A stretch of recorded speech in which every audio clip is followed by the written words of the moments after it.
झारखंड में चुनाव है और सबकी नजरें बरहेट सीट पर टिकी है क्योंकि इस सीट से सीएम हेमंत सोरेन चुनाव लड़ेंगे। बीजेपी ने भी हेमंत सोरेन के खिलाफ दुमका की पूर्व विधायक लुइस मरांडी को मैदान में उतारना चाहा, लेकिन लुइस मरांडी ने अपनी करारी शिकस्त देखते हुए चुनाव लड़ने से ही मना कर दिया। अब बीजेपी के लिए भी बरहेट सीट पर चेहरा ढूंढ पाना काफी टफ टास्क हो गया है। बरहेट सीट झारखंड में सबसे हॉट। बरहेट सीट पर होगी रोचक सियासी लड़ाई। लुइस मरांडी को मनाने की कोशिश जारी। दुमका से हेमंत सोरेन को हरा चुकी हैं लुइस। बरहेट विधानसभा हाई प्रोफाइल सीटों में से एक है। सीएम हेमंत सोरेन यहां से विधायक हैं। बीजेपी जेएमएम के इस मजबूत दुर्ग को लगातार भेदने का प्रयास करती रही है, लेकिन अब तक उसे सफलता नसीब नहीं हो सकी है। एक बार फिर बीजेपी इस क्षेत्र में अपनी पैठ बनाने की जुगत में है। बरहेट से उम्मीदवार घोषित नहीं करना बीजेपी का बड़ा सियासी दांव माना जा रहा है।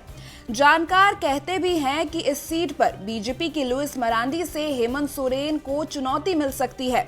हालांकि लुइस मरांडी चुनाव लड़ने के लिए तैयार नहीं है, लेकिन बीजेपी उनको मनाने में जुटी हुई है। 4 दशक से बरहेट में जेएमएम अजय। 1990 से लगातार इस सीट पर जेएमएम का रहा कब्जा। बरहेट में लोग प्रत्याशी नहीं, तीर धनुष को देते हैं वोट।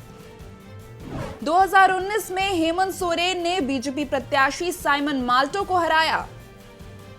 2014 में भी हेमंत सोरेन ने दर्ज की थी जीत। बरहेट विधानसभा सीट को जेएमएम का गढ़ माना जाता है। आदिवासी बहुल क्षेत्र होने के कारण बीजेपी को इस सीट से आज तक जीत नहीं मिली है। माना जाता है कि यहां की जनता चेहरा नहीं, चुनाव चिन्ह देखकर वोट देती है। बताया जाता है कि आदिवासियों के परंपरागत हथियार तीर धनुष को यहां के लोग देवता के रूप में पूजते हैं।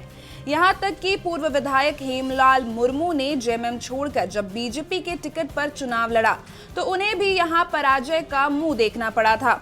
हालांकि बीजेपी यहां आदिवासी हितों की रक्षा और बांग्लादेशी घुसपैठिए के मुद्दे को लेकर हेमंत सोरेन पर लगातार हमलावर रही है। अब देखने वाली बात होगी कि बीजेपी बरहेट सीट के लिए किस पर दाव लगाती है। और ऐसे ही चुनाव से जुड़ी सभी खबरों के लिए आप देखते रहे समाचार प्लस झारखंड बिहार।